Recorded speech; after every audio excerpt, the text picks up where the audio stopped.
एसटीची आर्थिक स्थिती डबघाईला गेली आहे, कारण भाडेवाढी नंतरही उत्पन्न अत्यल्पच आहे। सुमारे 3200 ते 3500 कोटी रुपयांची खरं तर देणी थकली असं समोर आलेलं आहे। 3 आठवड्यांपूर्वी तिकीट दरात 14.95% दरवाढ करण्यात आली। तिकीट दर वाढल्याने एसटी प्रवासी संख्या घटलेली आहे। एसटीची आर्थिक परिस्थिती डबघाईला आली असून सुमारे 3200 ते 3500 कोटी रुपयांची देणी थकलेली आहेत। प्रशासनाने 3 आठवड्यांपूर्वी खरं तर दरवाढ करून देखील उत्पन्नात दररोज केवळ 2 कोटी रुपयांची वाढ झाली आहे। मात्र प्रवासी गळतीला आता सुरुवात झालेली आहे। एसटीपेक्षा खासगी बस गाड्यांचे तिकीट कमी असल्याने लाखभरांहून खरं तर अधिक प्रवासी कमी झालेले आहेत। महिलांना भाड्यात 50% सवलत आहे।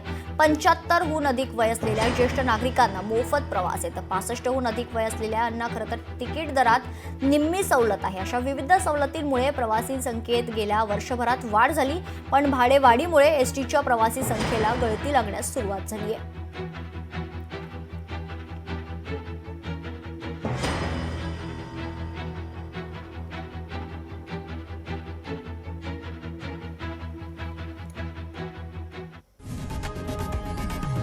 लोकशाही मराठी ऐका, पहा, जागरूक रहा।